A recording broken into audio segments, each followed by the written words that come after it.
Good evening and welcome to the Grace Talk. I am Gloria Godson. Thank you for joining us today.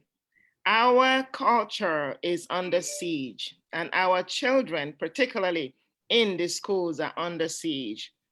Alternative culture, alternative lifestyles, all kinds of indoctrination are being pushed on our children. Transgenderism, the abortion debate, wherever you turn, there's significant tension between good and evil, between the right and wrong. And Christians are at the crossroads. But that's where we are, because right in the middle of that tension is where God is, and his voice is the voice of truth. Our conversation today is the death of innocence. And my guests are just particularly well suited for this dialogue today. John Riddell is the chairman of Faith and Freedom Coalition, Mid-Atlantic.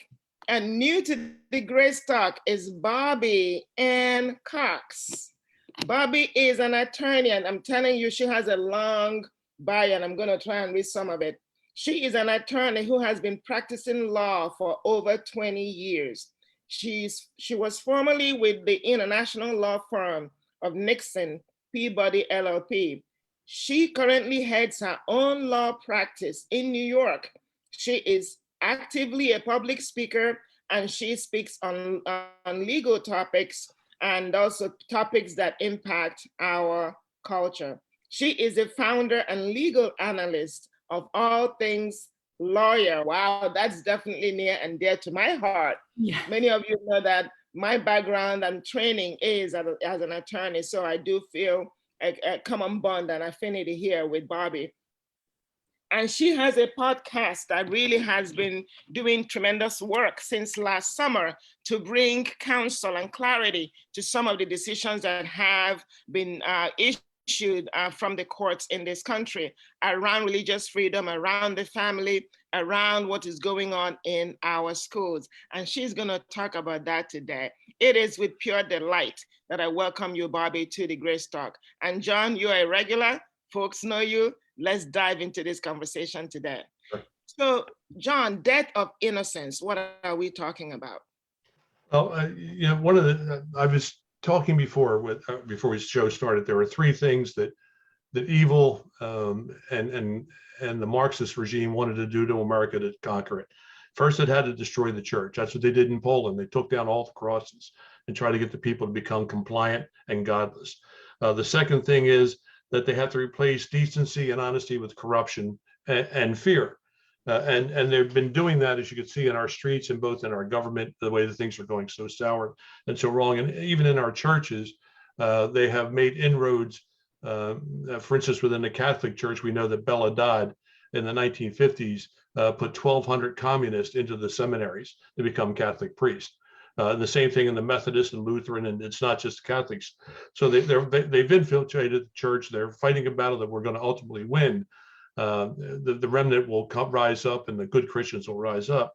But we have lost a lot of the battles in government. But government is so soured that it's a disgrace. Medicine has become a political machine, a money machine, rather than caring for the sick and the ill. And the third thing that they must do is to destroy the family and destroy the innocence of our children. And they're doing that right now in their schools by teaching them alternative lifestyles, as you said, how to have sex, proper ways to have sex. At 10 years old, they're teaching them about it's okay if you want to change your sex, when a child doesn't even know if they want to change their socks, let alone their sex at that age. So they're poisoning the children's mind right now. They're trying to devalue men as part of the family, to say, hey, look, men don't have a real role in the family anymore. We've become a patriarchal society. We have to do away with men in the household. So all these things are trying to destroy the family, destroy the innocence, and cause upheaval and dissension. Thank you, John. That is really a grim picture that you paint. Bobby, chime in there. John listed three areas where we definitely are seeing a significant decline. In the area of the church, the replacement of, the role that the government has taken to really eviscerate the rights of Americans and usurp the role of the church, usurp the role of families. Talk about that. What are your thoughts? Yes, absolutely. First, I'd like to say thank you for having me on the show. This is terrific to be able to have this discussion with you both. So I really think that, as John said, the church is under attack, not just the Catholic Church. I religion as a whole in our country right now.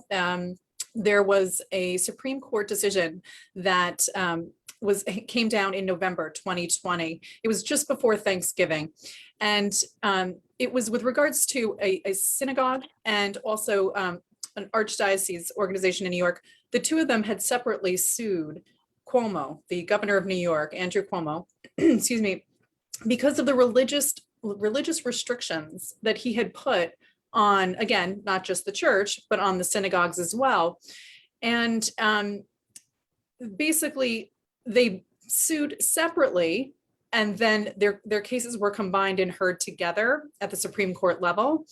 And they were both seeking the same relief. What Governor Cuomo had done during the pandemic was restrict heavily the number of people that could go into these houses of worship. So he had limited, he gave zoning. So he said, you're in the red zone, you're in the orange zone, you're in the other zone, and he broke them down by color. He said, any religious organization, any house of worship in a red zone has to have no more than 10 people to worship at a time. Now, you're talking about New York. You're talking about, part of this area was New York City, part of New York City.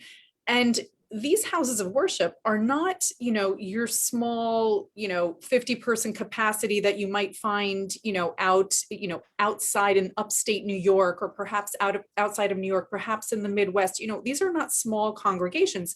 We're talking about houses of worship that could fit, in some cases, 500 people at a time, in some cases, 1,000 people at a time.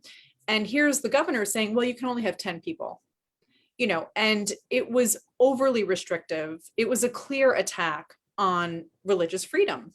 And, as you know, that is in our Constitution. That is in our Bill of Rights. You are allowed to freely worship in our country. So it was I think it was a really great decision by the Supreme Court. It's too bad it was a narrow decision. It should have been, I think, 9-0, but it was a close decision. But they ultimately held that no, he went too far. Those restrictions were too much. There were other things that could have been done to try, in the name of COVID protection, to try and keep people safe. But experts testified in those cases saying, look, there are churches and synagogues are not super spreaders. There aren't any cases showing that people going to a house of worship are coming out and spreading the disease by going there and praying together and singing together and whatnot. So ultimately, the Supreme Court did rule, I think, in the right way. But it's a clear example of, and Governor Cuomo is not the only one doing this, right? This is happening across our nation. I'm just giving that one example. And I did do a show that goes into more detail on it. If anyone wants to check it out on my podcast, I specifically do a show that talks about that Supreme Court ruling.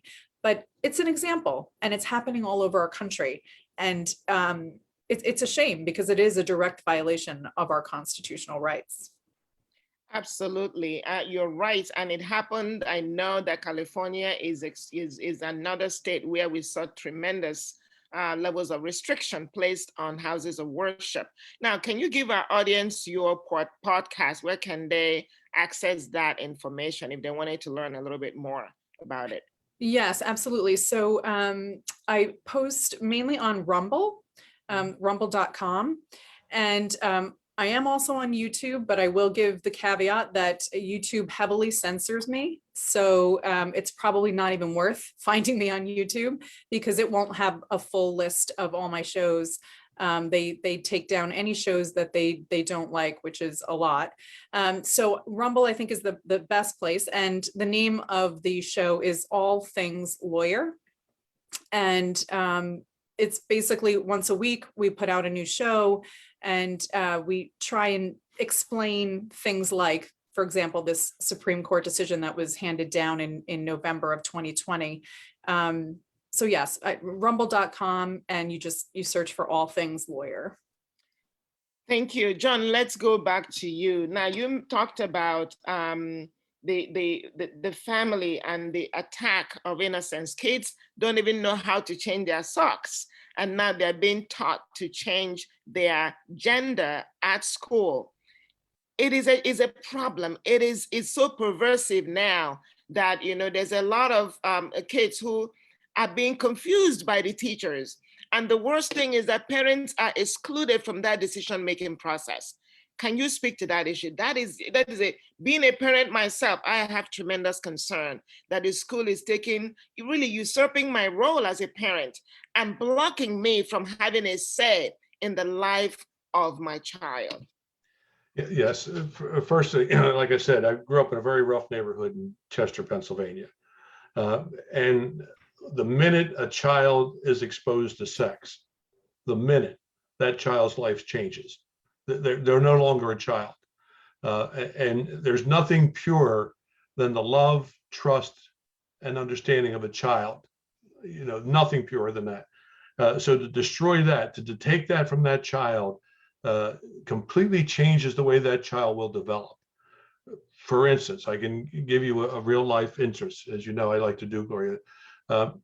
There was a thing called the ring where I grew up, and it was 15 to 18-year-old boys. And they would try to catch kids between 8 and 10 years old, 11 years old, form a ring around them and force the two kids to fight until one could no longer stand. And if you fought in those rings and you fell, they would kick you and smack you until you got up and continued the fight. And I know this because I was caught. And another kid and I were fighting, and I bear hugged the kid. I was 8 years old, and I begged him to stop, just stop. And so he said, no, no, no. And he hit me again and knocked me down. They would punch me and I jumped up. Well, I hit him so hard that it knocked him out, which is hard for an 8-year-old because we don't have much bulk, and he went down. Well, from that point on, my life changed and that kid's life changed. Matter of fact, he almost died. He had a heart problem, it turned out. Now the cops caught that one special ring, but they had the same thing with sex. They would catch kids and have the kids perform sex. And those kids right now, those kids all went to jail, by the way. And those kids, I know some of them still, those kids' lives deteriorated dramatically from that point. My life deteriorated dramatically from that point. If not for a loving father and mother, you know, who interceded on my behalf and talked to me and said, don't ever lie, we'll help you, things would have been different. Well, they know the families are broken now. So they've learned that. They've learned, all right, we've got to take one of the parents out. And the father's the easiest target, so let's get the father. You know, let's say the father shouldn't be there, the fathers are corrupt. If you look at all the commercials, the father's always a dummy who gets caught up in the shades or trips over himself or can't figure out how to buy a car. You know, and so if you take the father out, like they've done in a lot of African-American households through the government policies and programs, and then you do the same thing, that child has lost a safety net. Now they feel safe with their moms and all that, but let's face it, dads are just dads. You know, my grandkids look at me and they say, "Oh, if anything happens, Dad will protect me. Pa will protect me, Grandpa." So they run to that, and then when they want nurturing and love, they run to the mother because they know the mother's that. So they both play a very key role in protecting the child, the mother and the father. So if you splinter that force, then the child is losing half of their ability to feel safe. And if you poison them with sex in school, kids don't understand any of that. And when they're forced into it, they feel awkward, they feel violated, and they lose confidence, they lose trust.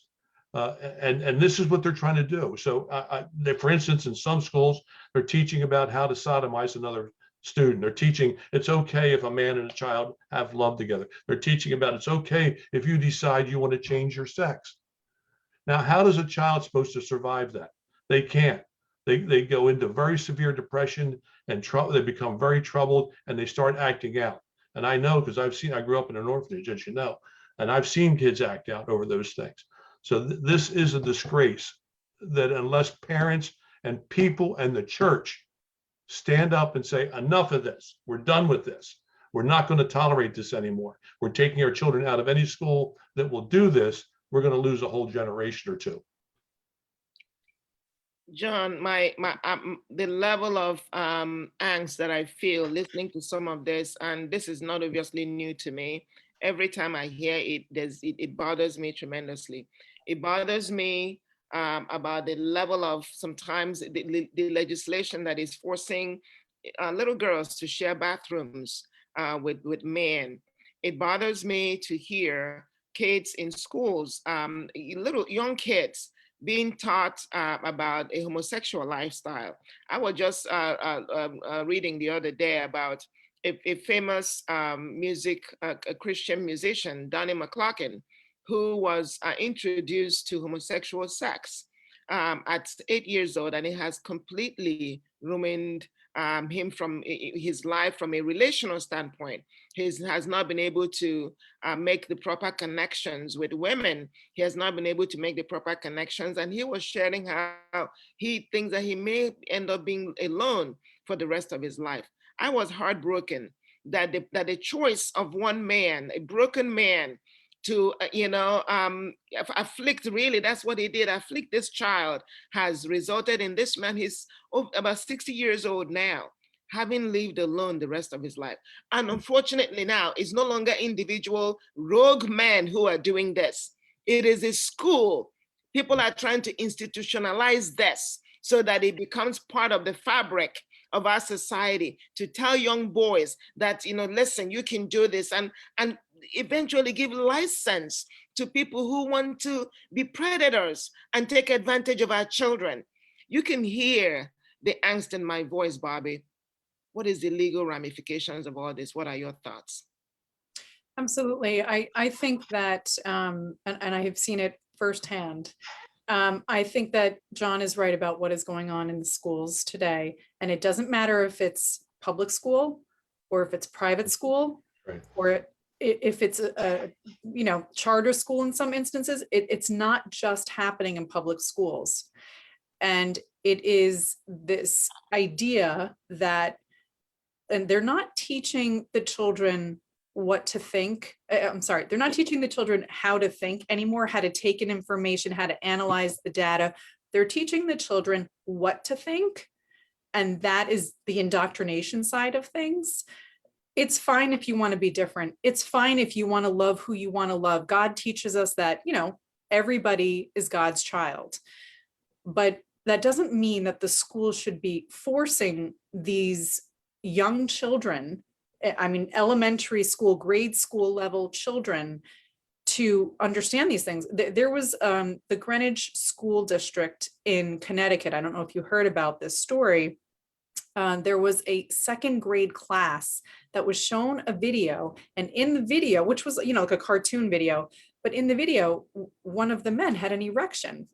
And it was, the parents went crazy, and the school board and the school principal, they all tried to play it down. Oh, that wasn't in the curriculum. That was a mistake. That wasn't supposed to be there. I don't know how you make a mistake like that. I don't. But it's caused this tremendous backlash in that community, where now parents are flooding into the school board meetings and speaking up. And, from a legal standpoint, back to your question, I think parents need to stand up when they see these things that are not appropriate being taught to these young children. Hey, run for school board. If your school board is doing something that is inappropriate, or you think is inappropriate, run for the school board, get involved. Don't just sit back and complain to your neighbors or whatnot. There are now parents pulling their children out of these, elite private schools and writing letters to the schools and saying, hey, look, you have lost the privilege of educating my child because you have gone crazy. You have gone so deep into the political realm, schools are not supposed to be teaching children about politics. If it's a history class, great, no problem. But they're not doing that in history class. They're doing it in English class, and they're doing it in, I mean, it's weird, but math class. They're doing it in almost every class, health class, science class. You know, I can, again, firsthand, I can tell you, they are teaching students that are 10, 11, 12, 13 years old that, you know, hey, gender is a social construct now. It's no longer male and female. That's how it used to be. But now it's a social construct. So gender can be whatever you want it to be. You know, and I have a problem with, if that's in a philosophy class, great. Let's have a discussion about how that might be true or how that might not be true. But again, they're doing it in health class, in science class. They're doing it in these classes that are supposed to be typical, traditional classes. It's not appropriate to be pushing your political views on children when, especially when they're so young, that they don't know the difference. Like John said, they don't know if they want to wear, you know, shorts or pants the next day, or change their socks or wear the same ones. And telling them that, well, you can just wake up one morning and decide what gender you want to be, and you can change it throughout the day if you want. I mean, it's a play on words. It's word salad, and it's too confusing. I think children need traditional education. And as they get older, when you hit that high school age and you're going to take a philosophy class or you're going to take a psychology class, then you can talk about these other things. And that's my opinion. Bottom line is children need to be children. And it really amazes me because a lot of the things that you hear is that our side of this conversation, people who think like us, that we ignore science, that we, ignore science about whether it's climate change or different things, that we ignore science. But I don't think science gets more fundamental than gender. It's in every chromosome of the human body, whether you're, X or Y, there's no confusion whatsoever. Science validates this. Why is that not enough? Bobby, have you heard that argument made? And what is the response to that? Absolutely, I've heard that argument made. I have to say, again, it's a political thing and it shouldn't be. It's science. But I think people that don't think like us, people that are more on the left, politically speaking, want to say, take a word, in this case gender, and change its meaning to mean what they want it to mean. So they're taking the word gender, which is male and female, and they're saying it's whatever you want it to be. It's how you feel that day. Okay, maybe that's sexual identity or sexual preference, who you want your partner to be, but don't take the word gender and redefine the word. That's not appropriate, because now you're confusing people. And for what reason? To make your argument fit into the nice little box that you want your argument to fit into. They're not following the science, because science is science. We don't change male or female. I mean, are cats and dogs not male and female? Are they, transgender, binary, whatever? That has its own place, but its place is not science. That's my opinion. I don't think that you can really argue chromosomes. Yes. If you are born with certain chromosomes and you want to change that, we have scientific ways to do that. You can have that operation. You can get those hormones or not get those hormones or whatever. We have ways to deal with that, but that doesn't mean that you change the definition of gender and start teaching these young children that it's just whatever you want. And I watched one interview where they actually went on college campuses and they stopped college students that were walking by and they said, how many genders are there? And not one, at least not one that they aired on their interview, said two, male and female. Not one. They were saying, oh, there are 75 genders. There are an infinite number of genders. It's however many you want it to be, you know, and we're losing sight of science. And again, they're playing on the words, and it's a dangerous play. Absolutely. We're not just losing sight of science, we're just losing common sense. It is so common, it has to take a level of subterfuge to deceive people. I mean, this is so common. It was so commonplace and so well known that I don't know the level of intellectualism that it would require to shift, people looking at themselves and knowing that God created them one way or the other. I think it goes back to the bottom line rebellion against God and the fact that he is the creator, that he made people male and female. That's really a war that people are fighting. And unfortunately, we're part of that, and we're seeing that. And like you said, it's okay if that's their viewpoint, but forcing it on children is where we have an issue. I am an adult and I can look you in the eye and tell you that I am a woman. I love being a woman. There's no confusion in my mind about who I am. And God made me the way that and I look in the mirror and I love the woman that I see. I never want to be a man, has never been, entered into my conception. I'm looking at Bobby, she's a beautiful woman. Bobby, you can speak for yourself, but I don't think that you want to give up and suddenly confuse yourself that you could be 70 genders. I mean, the level of confusion is unbelievable. The concern is not even for an adult to sort through it, it's problematic. And for children is nothing but really demonic, in my view, getting to that level of deception of children, because they grow up confused as to their identity, who they are. And once they lose that, they flounder throughout life. John, do you have a comment there?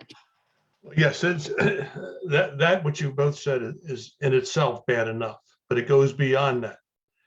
They tell the children, if you don't agree with this, you're bigoted. If they're punished for believing what they want to believe. This is not you get to choose what you want to believe and argue that. This is you will believe this, or this is the result of what will happen to you. And I hate to say this, Bobby, but it's also in Christian schools. There was one woman in Ohio who took her child out of a Catholic school because they were not doing the right thing, and formed a Christian school and brought Catholics and Protestants in. There's, when they do the religion part, the Catholics go to their class and the Protestants go to their class. But she formed the school that just taught the subjects. That's it. They didn't try to indoctrinate children. They did not try to program children. They did not try to punish children for what they believed. They talked through that so they have an understanding. And that's it. A child, especially between the ages of 6 and 13, is so pliable. They will believe what they're forced to believe, or what they feel is in their best safety or interest to believe. They can be taught to believe something they don't believe and act out that way because they're afraid. And back in my time when I grew up, if that happened, a teacher would have gone to jail. They called it corrupting the morals of a minor. Now, the things that they're doing now, if they did then, they would have never seen the light of day from jail. That's how bad our society has become. There is no longer, where this used to be the center right there, the center is now way over here. But you know what, John, I have to say that's still happening today, where educators, teachers are being told, this is the curriculum now, and if you don't teach it, we'll find somebody else to teach it. Yep. Go find another job elsewhere, right? So, and I personally have spoken to a couple of teachers that I questioned what was in the curriculum, and they said, I did not put it in there. And when I objected, I basically was told, this is the curriculum that you're going to teach. So you even have educators themselves that don't agree with this. Some speak out, some don't, because some can't afford to lose their jobs. Some of them are brave enough to speak out. Thank goodness for that. And But I think a great thing that we're seeing is that there are state legislatures now that are passing laws that are saying, no critical race theory to be taught in this state.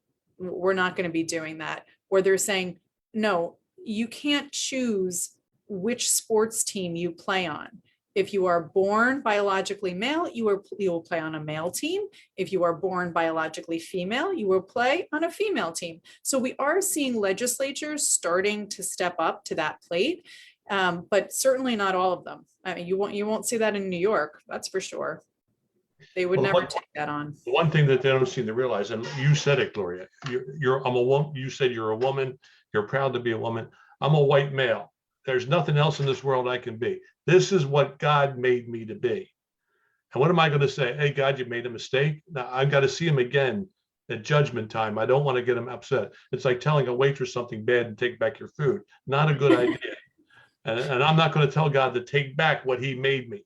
And so I think that Bobby hit a really good point here. These parents and these teachers have got to start having courage, because they can pick off one or two or three or four or five.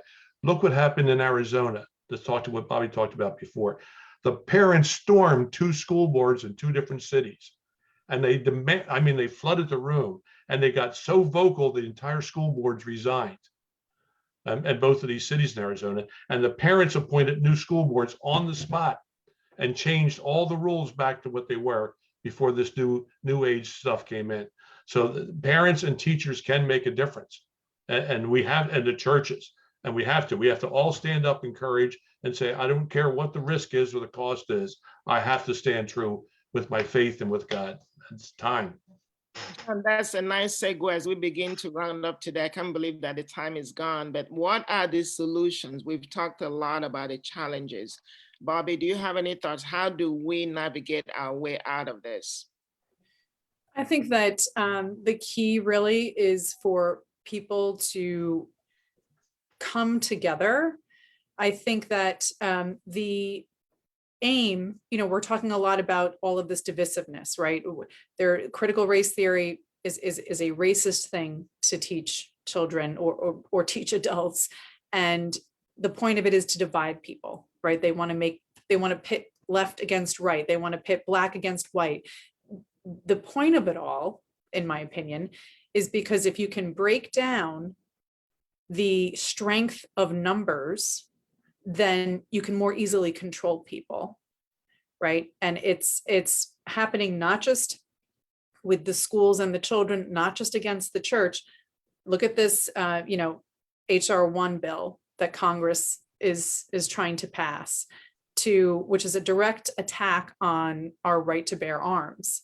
So whether or not you like guns, whether or not you own a gun, if we don't preserve the right for those who want to have a gun, you are going to lose your freedoms that much more quickly, because there is, that's the Second Amendment. The First Amendment is freedom of speech, but the Second Amendment, you need the Second Amendment to protect all the other amendments and all the other rights in the Constitution. So if they can take away your right to defend yourself, if they can take away your family unit, if they can take away your community group, which includes Blacks, whites, Asians, Indians, everybody, if they can divide, they can more easily conquer. So I think the key is to come together, to look beyond what they're trying to do to our communities, whether it's our Christian community, or you belong to a synagogue, or it's your neighborhood community or your school community. I think we need to come together and say, let's see the forest for the trees, and let's push past all of this, which I think is a distraction towards their end goal, which is, if people are broke and they don't have a support system, they're much easier to control. And I think that, which maybe is a topic for another show, would be the example of the lockdowns that the government pushed on everybody last year. It wasn't COVID that locked us down, right? It was the government that locked us down, using COVID as the excuse, which now we see from all the studies that the lockdowns actually did more harm than they did good. But again, that's a topic for another show, perhaps. So yeah.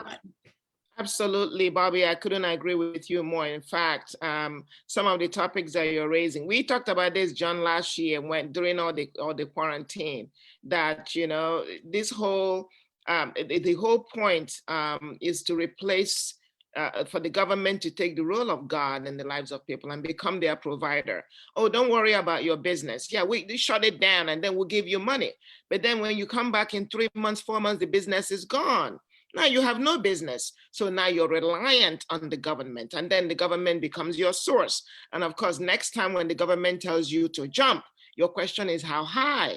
So you've lost your means of livelihood. You've lost your independence. You've lost your voice. And now you're dependent on the government. So this is all strategic. And Bobby, definitely will have you back because you mentioned critical race theory. We had a debate about that last time. And yes, the point that we heard was that one extreme is exactly what you were describing, which is to pit people against one another and to be divisive. But the other extreme is that the Black history, the truth about Black history needs to be taught. And we want to continue that conversation. And I think I would love for you to join us because you bring a level of clarity and focus to these conversations that I truly enjoy. I love, intellectual discourse, if you haven't figured that out. I enjoy that. So I would love to have you. We want to continue that discussion. What is the right? What is the wrong? Where do we come together? Unity is critical as Christians and as people, our common humanity. There is one blood, one people. The Bible tells us that. That is where we need to ground and where we need to stand. And then, but then we need to talk about equality and equity. Unity, equality, and equity. These are all prongs, if you will, a three-pronged stool that is standing strong. We have come to the end of this dialogue, and I can go on and on, but we're not. We're going to cut it off today and pick up again and continue this dialogue. I really see you being more and more of a feature here, Bobby, to bring clear thoughts to some of these thorny issues and be able to parse them out so that people can understand them and kind of unpack them to where it becomes, people can put their arms around it and form rational thought. What we're losing today is the ability of people to think independently and to make up their own minds. And that's one thing we want to preserve here on the Grace Talk. With that, do you have any last thoughts before we end today, John? Well, yes, as far as the action plan you were talking about, I think there's several things we can do very quickly. You have to start attending school boards. Yes, run for them, but in some states like Delaware, it's an uphill battle. But parents have to flood the school boards. And in those school boards, you have to demand parental review of classes. We want parents to be able to sit in those classes and hear what's being taught. And you have to stop sponsoring these woke corporations that are spreading this garbage. Just shop somewhere else. That's what my wife and I have started doing. So, and you have to go to your church and your pastor and say, look, we need you to lead us in this. We need you to speak out. We'll stand with you and we'll be by you, but we need you to lead. And Bobby, and maybe another time, one of the questions is it possible for parents to start having lawsuits against these school boards and states that are doing these things to undermine and destroy our children? They're the things we have to start looking at and doing and fighting back. Thank you, John. Sorry, go ahead, Bobby. No, I was just going to say absolutely. I would love to, indulge in that topic on another show, because the thing that pops right into my mind talking about that is, absolutely. That's, Brown versus Board of Education, 1954. That's exactly what happened when Mr. Brown, because his daughter was not allowed, his Black daughter was not allowed to attend a white elementary school, he sued. That's exactly what happened. So yes, you can legally sue your school board, your school system. But we're this whole critical race theory thing is pushing us back to 1896 with Plessy versus Ferguson, right? And that Brown versus Board of Education was the lawsuit that overturned the decision of Plessy versus Ferguson from 1896, which is the one that said separate but equal is okay. Right? That's what the Supreme Court said in 1896. You can have separate this is for white people, this is for Black people, as long as it's equal. And then Brown, 60 years later, Brown versus Board of Education came back and the Supreme Court said, no, you know what? The Constitution doesn't actually say that. It's not separate, but equal is okay. It's everybody can use the same facilities, the same schools, the same restaurants, the same buses, you know. So I'm happy to talk more about that in another show. Absolutely. Absolutely. We have to put an end to this show so that we can get started on the next one. Thank you. Thank you. What a beautiful dialogue we've had today. And we again will come back again next time. Thank you, John. Thank you, Bobby. And if you're out there and a parent, you've heard a call to action today.